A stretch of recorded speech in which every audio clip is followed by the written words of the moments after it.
LeBron James is part of the 76ers. What a huge signing. Where the fuck did that come from? That was not on my bucket list. That was not my bingo card. That's the one I'm looking for. Anyway, the Lu Dort trade, and a few other little things to talk about this off-season as we catch up. But hey, first, welcome back to the Casual Observer. I'm your host, Daniel. Thank you for all your support. It's been awesome. But hey, let's just dive into things. LeBron kept us waiting, and ends up going to the Philadelphia 76ers for a 2-year, $8 million vet minimum deal. Amazing value for the Sixers.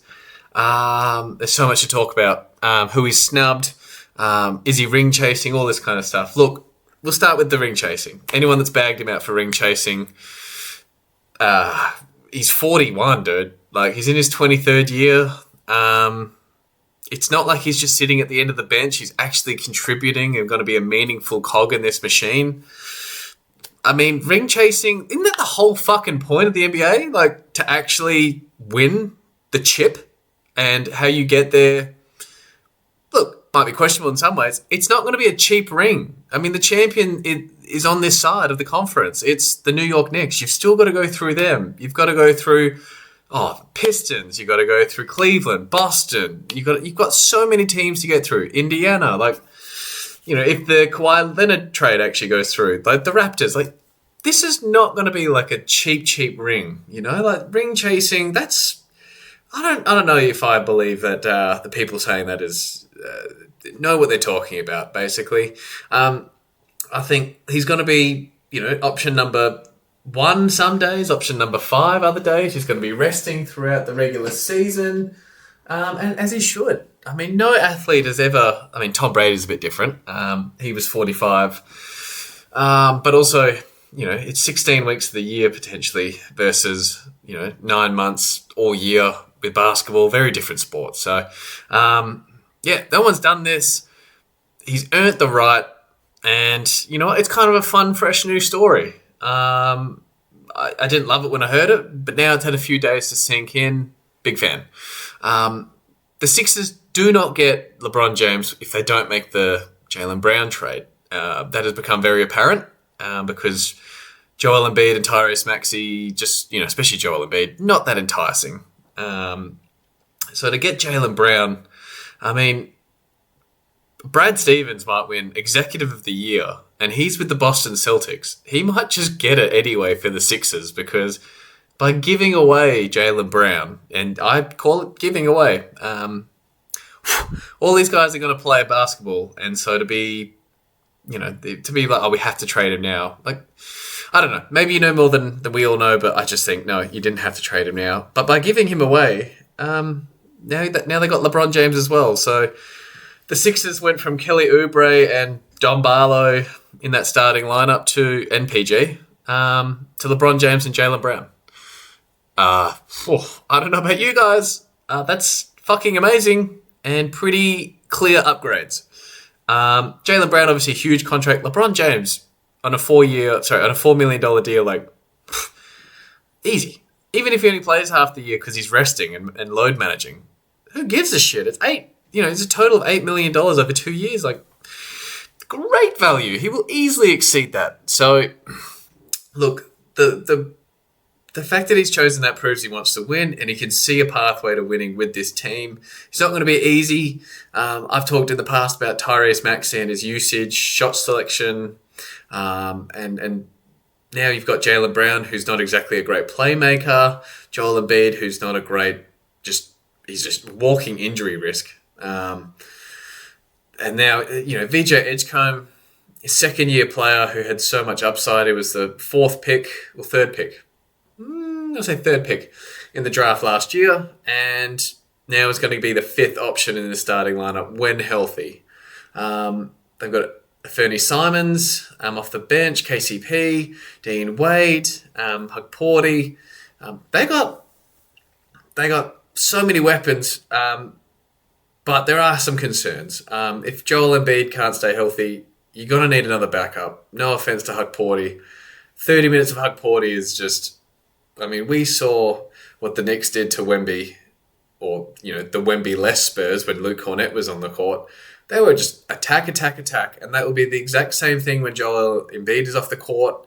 And so, it's very much going to be, small ball 5 with LeBron at the moment, or Dean Wade, which is attack.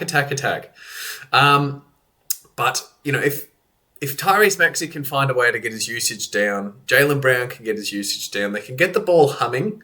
I mean, that LeBron's going to be a playmaker. I wouldn't be surprised if he averaged in the regular season 14 and 7. 14, 6 and 7, something like that, where he's not exerting himself too much. He's playmaking. He's getting a few fast break dunks. That's it.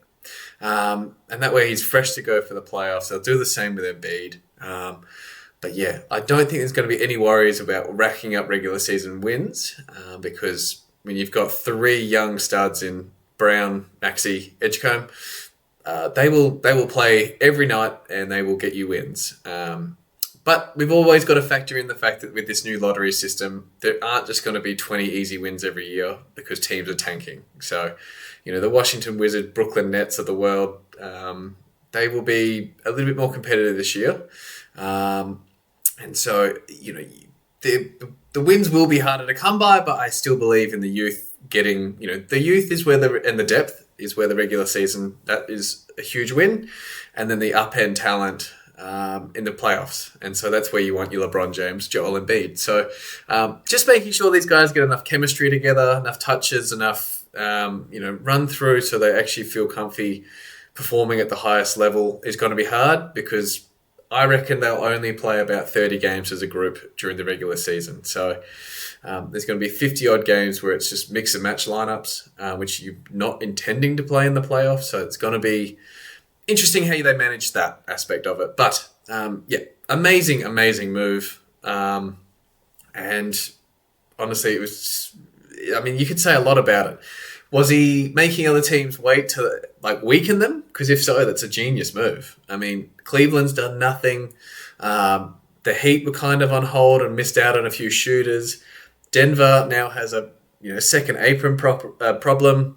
They still haven't got Peyton Watson back. They've Sam Presti, which I think is a genius move, signed an offer sheet to Spencer Jones, and the Nuggets had to match it, but 2 years, 12 mil, probably more than they were expecting to pay for Spencer, which has put them hard capped against a second apron, and that's going to make things really difficult for him. So great move by Sam Presti. I reckon they thought they could get Spencer Jones 3 years for 10 mil. So, the Wolves haven't done a whole lot. They've obviously got LaMelo Ball and Ann Edwards, Jaden McDaniels, Rudy Gobert, but that piece of LeBron would have really tied that team together. But now, who knows where they're going to get that starting caliber power forward from. And then I'm sure I'm missing a team in there. It feels like I'm missing one, but obviously, look, not going to go to the Spurs. The Warriors. The Warriors have done sweet FA all off-season, and they look horrendous right now. So, look, biggest losers of this, obviously, look, the Warriors, in my opinion. I had banked on him going to the Warriors from day one, and I wouldn't be surprised if the Warriors had banked on that. So, look, Vijay Edgecombe's a bit of a loser as well, just because he's going to be a fifth option, stand in the corner and defend, and how that's going to go for his career growth, who knows. But back to the Warriors. They're the biggest loser because, they've done nothing this offseason. They obviously drafted Yaxel Lundeberg, who's looked awesome, but they just signed Draymond Green 1 year, 27 mil, and that came out just a few minutes ago. But other than that, it's the same team from last year minus Jimmy Butler, who is ACL-less. And it just seems a bit rough on Steph Curry because we've just seen LeBron go to 42, 43 years of age. There's no reason Steph can't. He clearly loves the game. And so if you're just holding assets for the future, as this Warriors base and front office is basically doing, you're like, what the... Brother, use the fucking assets and go get someone to help this guy out. He's still playing it at all NBA level. And... sorry. And I wouldn't be surprised if, that's such a loyal guy in Steph that he just clearly will just play at Golden State his entire career. No point doing fake trades. But it seems like a disservice to him to be just kind of holding on with this shithole team of blah. Like, I like Kristaps Porzingis and I like Yaxel. That's about it. That's about it. Brandon Podziemski's not my kind of guy. Just, whinges too much and shoots too much for a guy that just is not of that quality.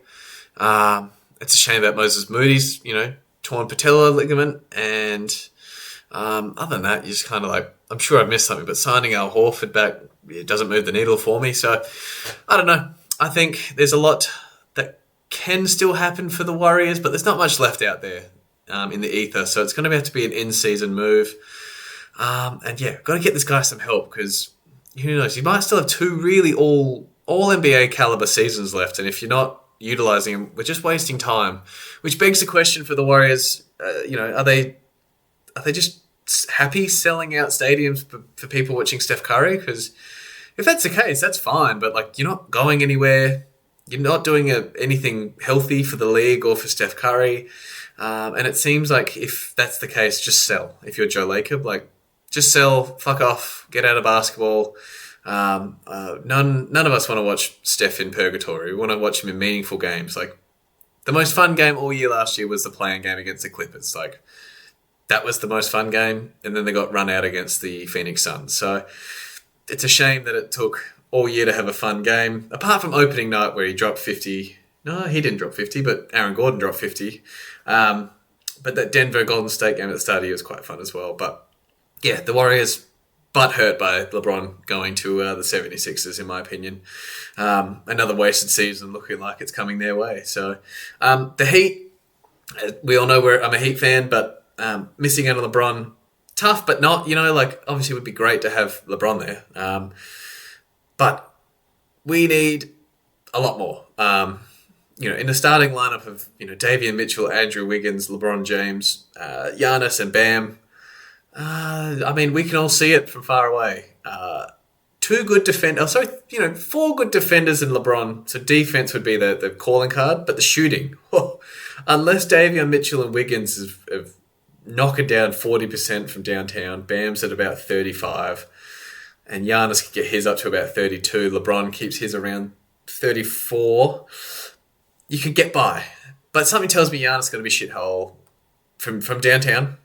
Don't aggregate that. From downtown only. Bam may not be great from downtown. Davion Mitchell, up and down. And then if you had LeBron, it's a lot of playmaking with Bam, Giannis and LeBron, but it's just not what the team needs. So, look, it's not the worst thing in the world, but it did mean that they missed out on some other free agents. So I could see, and we'll go into free agents in a tick, but out of the free agents that are left, there's really only like Brad Beal that you kind of want, and even that's asterisk. I have seen rumors that Klay Thompson might be going through a buyout with Dallas. That's awesome. We will snag him. He will be our starting two, and he will get as many shots from downtown as he wants with Giannis and Bam playmaking. So, because with that lineup, everyone can move off ball at least. With a Davion Mitchell, Klay Thompson, Andrew Wiggins, Giannis Antetokounmpo, and Bam Adebayo starting lineup. But I think the Heat only have 8 or 9 signed players, so we need more than just Klay. Klay, Bradley Beal. Who else we got? Let me have a quick gaze on the. There's Bruce Brown, Russell Westbrook. I think DeMar just signed with the Washington Wizards. There's Jalen Duren. We don't need another center. James Harden. Don't really need him. And Jonathan Kuminga are the main ones. So I don't know. We're going to have to go really shopping down there. But that was one I was going to say for the Warriors. They can turn their off-season around, in my opinion, if they can snag Jalen Duren. I don't think the Pistons would be dumb enough to let him go. But if they could get Jalen Duren, trade Jimmy Butler and a few picks, at least with Duren and Kristaps Porzingis, you've got cover if one gets injured. But you suddenly go from no bigs to two pretty skilled big men. So, they like to play fast and in motion. Duren loves setting a screen rolling to the rim. It gives you another option. Kristaps Porzingis can play the 4 and pop. And you can go quite large with that lineup. And it gives you some more defensive prowess, which is what you hung your hat on when you were going through your dynasty with Andrew Bogut and Kevin Looney. So, that's just a thought if they could get there. But look, that's yeah, the Heat definitely another loser, but yeah, talk about 8 free agents. Like, it just there's not much out there. There is kind of a whole lot of poop. So I am so sorry about saying the word poop, but yeah, as I said, the Heat losing. Norm Powell was especially bad, but yeah, some of the free agents that are out there at the moment. Maybe you can go get Ochai Agbaji. I said that so poorly. Ochai Agbaji, Precious Achua, maybe Patrick Baldwin Jr. Yeah, these names are just not filling me with any hope whatsoever. Just none. Yeah, you might have to. You don't have any assets left either. That's a really hard part about that. But yeah, there's not a whole lot out there. So I would say the Heat are kind of fucked for this season and good to go next season. But yeah, we'll see where we end up there. Other than that, look, Cleveland lost. I think not having Darius Garland around really hurt them. LeBron probably looked at James Harden and said, fuck off. I do not want to play with you. Who does? And then suddenly, you look on paper and you've got James Harden, LeBron James, and Donovan Mitchell. I mean, there's not that upside that the 76ers had. They obviously play a bit slower in Cleveland, but yeah, Donovan Mitchell's not a great playmaker. James Harden is, but he's not a great catch and shoot guy. And then LeBron obviously likes having the ball in his hand. So that's 3 ball dominant guys all in a row, much like the Sixers. But then you've also got the lack of shooting from the 2 big men in Cleveland, which makes the floor spacing harder, and they're a bit soft as well. So I like them both individually, but together I think it's time to split Jared Allen and Evan Mobley up. So I think Cleveland's another big loser. And from what I heard, they couldn't even move off Max Strus, which, again, I am the Heat, but I know his contract's about 15 mil this year, 15 mil next year, but shit, man, like, I'll take Max Strus back. He was great in the playoffs. Full court defense, downtown shooting. I'd take him, but can't afford him. So the fact that no one would want to take Max Strus is a bit of a shock. I don't quite believe that report, but Denver would have been fun. Minnesota would have been fun. They didn't get much of a mention, to be fair. So I thought if there's a place to win, they're 2 really good places to win. You've got the Joker, you've got Jamal Murray, Aaron Gordon on one side, and then you've got, and obviously LaMelo Ball would be probably a big detractor from going to Minnesota apart from the cold, but you've got Ant Edwards, Jaden McDaniels, there's stuff there in Minnesota as well. So I thought, Minnesota was probably, if he was just purely going for winning, was his second best option, and then third would have been Denver. But yeah, I think in order, the Sixers were not high up on my list. I thought it was going to be Warriors with a bullet. Then I thought potentially it was going to be Cleveland reunion, but I see why he didn't go back there. And then, yeah, for me it would have been Denver, Minnesota, Sixers, Heat. And as it turns out, I think Denver was last. So anyway, LeBron has gone. That is over. Business can get back, whatever little business there is left to be had. Summer League is also over. So we've really hit the dead spot in the trade, or in the entire NBA offseason. One trade we didn't talk about was the Lu Dort trade to Atlanta. Pretty good trade all round. So Atlanta get Lu Dort and Ryan Nembhard Nembhard's from Dallas. Lu Dort's from OKC. OKC just get the 3 future second-round picks and a $17 million trade exception. So they duck under the second apron, get more minutes and touches for people like Cason Wallace, Kenrich Williams, and some of their other rookies that, Sturts and Mara, that weren't going to get too much playing time now. But, I mean, OKC... we'll get to that in a sec. And Dallas get Zaccharie Risacher and a protected 27 second-round pick from Atlanta. So, Zaccharie Risacher in his 3rd year now, so he's just completed his 2nd. They just gave up on that 2024 number 1 pick, which, didn't seem like a Quinn Snyder kind of guy. Didn't look all that impressive anyway. Like, I know in that draft, I'll do a redraft at some point, but I had Donovan Clingan 1. Saar 2, and then Castle 3. Even that I would update these days to have Castle 1. But I had Zaccharie Risacher nowhere near the top 5. So not a great pick for them, and they've moved off for the upgrade for Lu Dort. You drop in some size height-wise. I think Lu Dort's all of 6'4", and Risacher was 6'10", and not as good a shooter, but a hell of a defender. So the Hawks have taken away now Aaron Wiggins and Lu Dort from OKC for, 5 second-round picks? So they've geared up really nicely there, and I think starting lineup might be interesting, whether it's CJ McCollum, Lu Dort, Dyson Daniels. One of them's coming off the bench. They have to, because Nickeil Alexander-Walker has to start, in my opinion. Then who knows how that's going to work out. But they've just got some championship and winning caliber players in their locker room now. So really like what Atlanta's done. For OKC, I mean, you've moved off Aaron Wiggins, Isaiah Joe, and Lu Dort now. Get under the second apron, which I think is a smart move. Because if you spend 2 years in the second apron, then you start getting frozen picks and less mobility, I guess, with like trades and all free agents and taxpayer exceptions, all this kind of stuff that you just lose. So I think, their best players, Chet, SGA, and Jalen Williams, all young. And so, if you can kick the can down the curb a little bit, I think that's how that saying goes.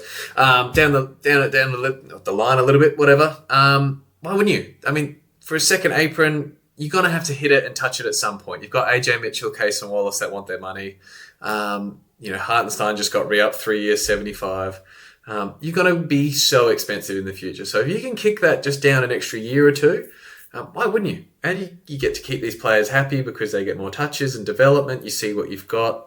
And look, that might mean you have to spend more on them later because they've blossomed, but you'd rather find out what they are than be like, holy shit, like we just gave away, a fringe all-star for free, basically. So, getting rid of Lu Dort, who didn't really play in the playoffs too much. His minutes got cut against the Spurs. Aaron Wiggins was, 10th, 11th guy in the rotation. Isaiah Joe was right next to him. So they lost 3 big players from their championship team in 24, but didn't really help them last year. So they got, plenty of relief there. Bit more, a few more assets. I think 7 total second-round draft picks, a few different trade exceptions. So they've got all the tools they need to go big game hunting if they need to. And Dallas, take a shot on Zaccharie Risacher. Yes, you lose Ryan Nembhard. Now your point guards are, Sergei De La Cruz or something like that, and Kyrie Irving. But Cooper Flagg played a bit of point guard. I'm not sure I want Max Christie playing any point guard. But you've got stuff there, and your expectations aren't too high in Dallas. So why not take a shot on Zaccharie Risacher? Because if he pops, you'll have a starting lineup, and I'm sure I'm forgetting someone, but your starting lineup could be, Kyrie Irving, Max Christie, Risacher, Flagg, Lively. That's tall, that's lanky, that can shoot, that can defend. That's a lineup that can definitely challenge the Spurs and OKC on the right day. Not this season, not next season, but in a couple of years. But, that's just taking a chance on Risacher and hoping he pops in the next year or two. So if he doesn't, you gave away an undrafted guy. Who cares? You can, as much as I like Ryan Nembhard, you can replace him. So really good moves all around. I think for the Hawks, look, they've stacked up on these hard-nosed defenders now.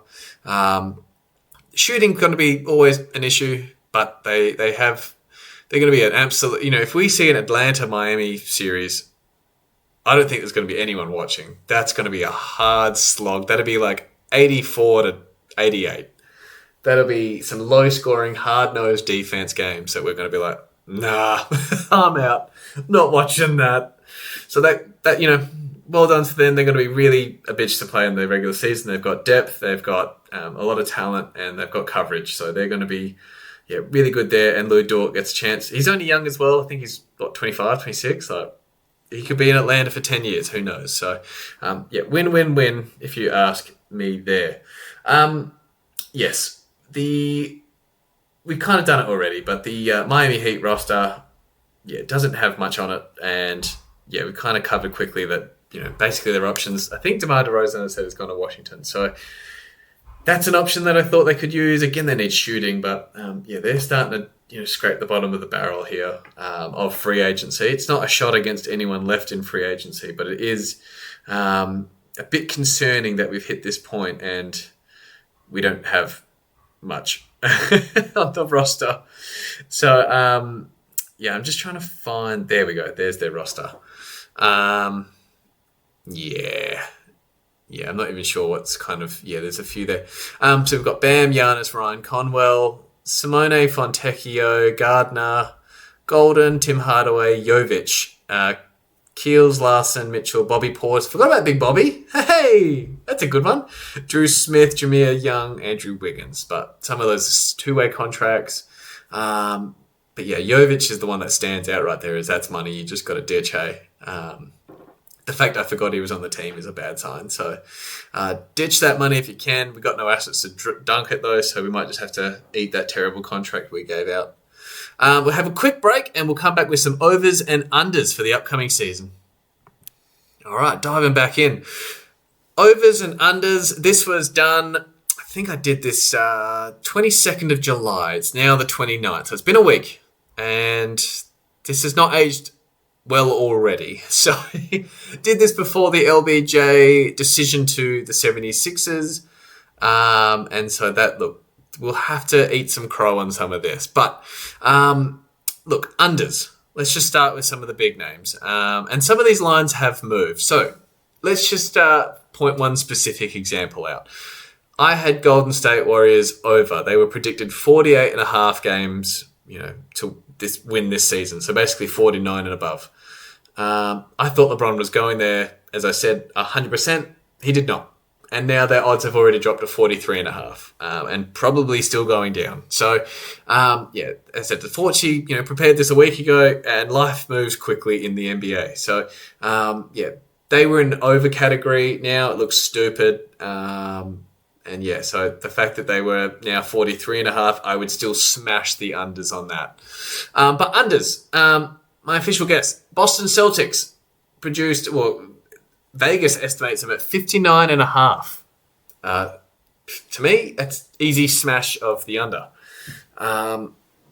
You've got Jason Tatum, Derek White, Peyton Pritchard, PG.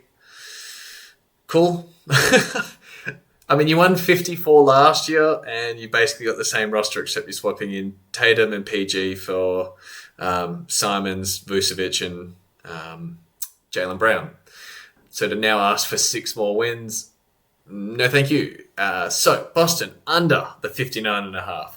Milwaukee Bucks was somehow put a lot higher. No, I think I've got a typo here. But either way, I think they were put at 42.5. Give me the unders. What the fuck do they have on their team that's going to make me think they're going to win over half their games? No thank you. Under. Clippers, 50.5. I think this one's very much depending on if Kawhi's there or not. Give me the unders. Oh, buddy. I think you've got Garland, you've got Wagler. Sure, I'm missing people, but look, not that much that I'm excited about in Clipperland. I know they got Rui and stuff like that, but it's not, he's solid, but, if they were 35.5, sure, I'd be tempted, but 50, bye. Phoenix Suns, 45.5, under. In this conference, again, without, with these new tanking rules, I think there's not going to be as many free wins. So goodbye, under. Lakers, 45.5, under. Cool off season. Is Luka going to be healthy? Because if he's not, they might win 20 games. Walker Kessler's cool. Their off-season signing's fine. Re-upping Austin Reeves, but I don't know. 45.5 seems unlikely in this conference. And, unless Luka averages 40, 12, and 15, good luck. The Miami Heat, 43.5, under. That's my team, under. The fact we've got, 8 NBA players, not giving me the most confidence. Dallas, 42.5. This was a tough one, but depending how the rest of the offseason goes, of course. They didn't have Risacher at the time of this, but I'm still going unders. I think that's a little bit too much of a leap already. for the Mavericks to win an extra 14 games or something like that. So under. Chicago Bulls was another tough one. They were 39.5. I don't hate their roster. Giddey and Trey Jones at the point. Then you've got Norm Powell, Buzelis, Asenge, Wilson, Claxton. You've got so much there. Not always, not super proven, but I feel like if they gel and click early, they could definitely, make a bit of a run at that 39.5. But still going under. The Hawks, 38.5. I went under. I don't know if they can reproduce the magic of last year when they won. What they win, like 17 out of 18 at one point, something like that. They had won a shit ton. But yeah, no, I'm not.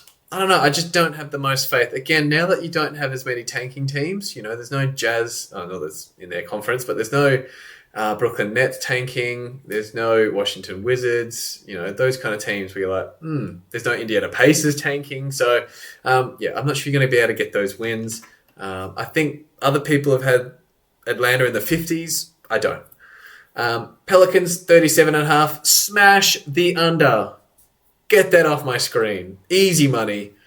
Did nothing this offseason because they liked their roster. Well, you gave away the 8th pick in the draft this year. That's not filling me with confidence. Under.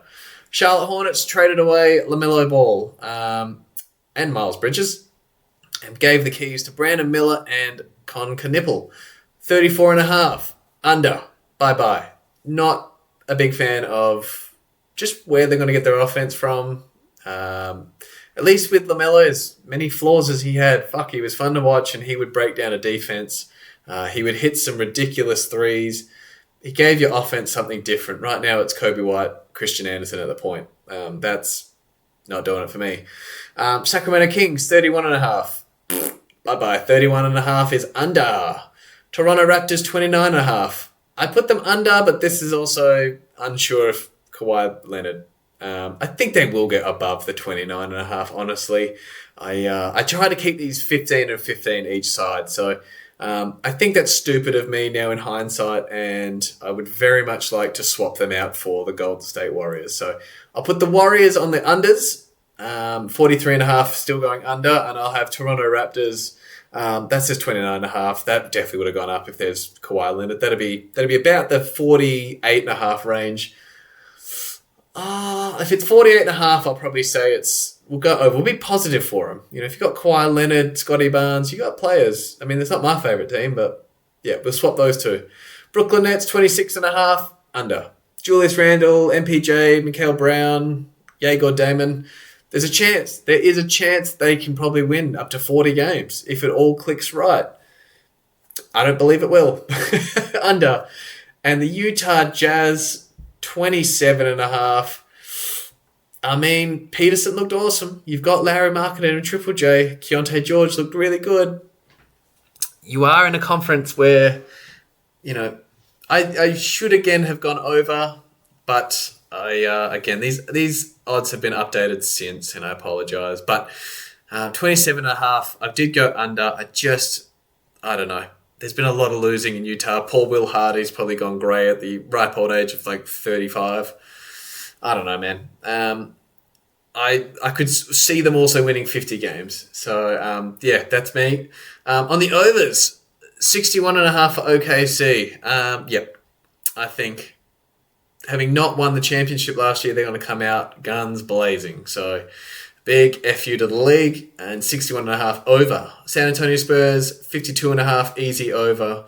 Denver Nuggets, 52.5. I did go over just because I believe in Jokic that much, but they could also be another easy under, and they could be sitting around that 46 mark. Cleveland Cavaliers, 51.5. I went over. I probably have some regrets on that one as well. It's a hard... I mean, again, in the conference of old with the old lottery rules, easy money. Now, as much as, we believe in their regular season, 51.5 seems tough. Houston Rockets, 48.5, easy over. I'm sure they'll figure some more shit out after looking horrendous in the first round of the playoffs. I said swap Golden State for the Toronto Raptors. New York Knicks, whoever did this, horrendous. 47.5. Nah, bro, give me the over. Did they have a great regular season last year? No. Did they have, they lost like 9 out of 11 at one point? They won the championship. I don't think they give a shit about the regular season, so I think 47.5 is fair. I'm still going over. Especially because they'll be on, national TV and be defending. They're the hunted now, so they're going to be trying to put up a good defense. Indiana Pacers 47.5. I went over. I believe in the fact that they got Tyrese Halliburton back and Zubats and Pascal Siakam. Give me the over. They were in the finals in 2024. Just unlucky last year. Memphis Grizzlies. I think they were set at 37.5. I went over. I really believe that if Zach Edey can stay healthy along with Cam Boozer, Isaiah Stewart, Cedric Coward, there's stuff there. They will not be having a night off, and they're young. The regular season is for them. So 37.5 over. Philadelphia 76ers 45.5. Again, before pre-LBJ, smash the over. Now I imagine that's gone up a lot more. The Wolves 45.5. That's a tough one for me. They have changed their roster quite drastically. And they're in, still a pretty tough conference. So I did go over, but if it's over, I'm imagining they get to about 47 wins. Orlando Magic, 43.5. Give me the over. Give me the over. If they can't make it work this year with Paolo, Anthony Black, Desmond Bain, Franz Wagner, break it up. 43.5 should be easy money for that squad. Detroit Pistons at this time was 40.5. They don't have Duran. They haven't done much good stuff in this offseason, to be fair. 40.5. Give me the over purely because of Cade. Washington Wizards 33.5. Give me the over. If Anthony Davis can stay healthy, AJ DeBanza, Trae Young, they can figure it out. Like, they've got Chris Middleton. They've got now, apparently, DeMar DeRozan. And then they've also got, Keyshawn George, Will Riley, Alex Sarr. Like, they've got stuff. 33.5 should be an easy cover. They should be more around that 44, I reckon. And finally, Portland Trailblazers set at 34.5. Again, after last year, you'd be like, easy. No, their owner's doing weird shit, and they've got Ja Morant now for some reason, and Damian Lillard's back, which means you're taking the ball out of your best player's hand in Denny Avdia. And if you don't think he's their best player, what the fuck are you watching? Because Damian Lillard's missed a year and he's old, and Ja Morant has missed like 4 years. It's a mess. It's a mess. It could also be beautiful. Mika Nori is an amazing coach, and if Donovan Klinger continues to get better, obviously Denny, Dame, Scoot, Ja, they figure it out. They could definitely well and truly power past the 34.5. But again, there's no tanking this year. So without that incentive, there's no easy wins. You don't really know, you don't have, if you start Damian Lillard and Ja Morant, who the fuck is getting a stop on the perimeter? You're not getting one. So it's a hard one to see. I will give them the overs on 34.5, but that's a hard one, man. That could easily be an under as well. So that's my unders and overs. Again, it's on our TikTok, Instagram, if you want to have a look at it. I'll probably have to update it with some of the swaps we've just made live in person, update the odds. But yeah, this is all pre-LBJ. So some easy winners and losers here, that's for sure. Other than that, let's quickly talk about Portland. Their owner asking for, $600 billion to build them a new stadium. Intriguing tactics. Mainly because you're a billionaire. Is it 600 billion or 600 million? I think it's 600 million. You're a billionaire. You bought the team for 6 billion, whatever the fuck it was. Brother, just pay for the goddamn stadium. The only way this is the city's problem is if they're kind of, they're making half the revenue, in my opinion. This could be some cheap shit. This could be some under the table stuff. If this guy takes Portland out of Portland and takes him to, say, Nashville or something like that, the bidding for an expansion team in Seattle would go way up. Geographically, I had to look at this. I'm in Australia. Geographically, Portland and Seattle are not far. So if you've got two teams in a similar area, it wouldn't help your value. So maybe it's an underhand, shady deal from the NBA and Adam Silver to try and raise the price of expansion teams. That seems far-fetched and a bit of a hoax to me, but hey, look, anything is possible. So don't want to rule that one out. But yeah, I just think this guy's a bit of a cheapskate. But he might be onto something in some ways. Not with the stadium. Fuck that. But with the fact he's like, why am I paying for 20 coaches to sit courtside every game? Like, that's there could be 10 more seats I'm selling. He might be right. I kind of rate it. Why do we have 20 fucking coaches on the sidelines? Like, can we not just have the team, like 2 medical staff, head coach, and like, 2 or 3 assistant coaches? Like, you've got defense and offense. So if you're a head coach, you need a defensive and an offensive coach. Then you need some medical staff. That's it. What the fuck else do you need? So he might be onto something by culling some of those staff and saying, look, you're not actually watching unless you're the top 3 of the head honchos here, but I don't know. There's some other things that he said that I don't mind, where it's like, like late checkouts and stuff like that, like depending on flights. Like if you're just waiting in the lobby, don't be a cheapskate. But if you've got a flight to get or something like that, like, fuck it, get on the flight and go. Don't wait around. Let's just, get on with it. There were stories of Giannis holding up the team plane last year in Milwaukee. If I'm this owner, I'm like, it's leaving. Figure your own shit out. You're a millionaire. You're not a child. Be on time. So I think some of the stuff he's cutting costs on, such as coaches, potentially, not a bad shout. Don't mind it. The stadium, fuck off. Spend some money, you cheap fuck. So, please don't ruin Portland. They won a championship in 77? Well before my time. But yeah, still, like, I like Bill Simmons' idea. If you win a championship in a city, you are not allowed to move. Those are roots there. It's the only professional team in that entire Portland region, apparently. Fuck you. Leave them in Portland and get on with, being an owner who's quiet. Stop making so many, headlines. We don't care about you, dude. Anyway, we'll leave it there. LeBron is in Philadelphia. He's probably going to be living in New York because who the fuck wants to live in Philadelphia? No, I'm kidding. But no, he is probably going to be living in New York. He's a big city guy. So that happened, and now we're in the dead zone of the NBA. So more redrafts, more predictions, mock trades, those kind of things. So be sure to like, subscribe, follow, leave us a review. It all means the world. And until next time, bye for now.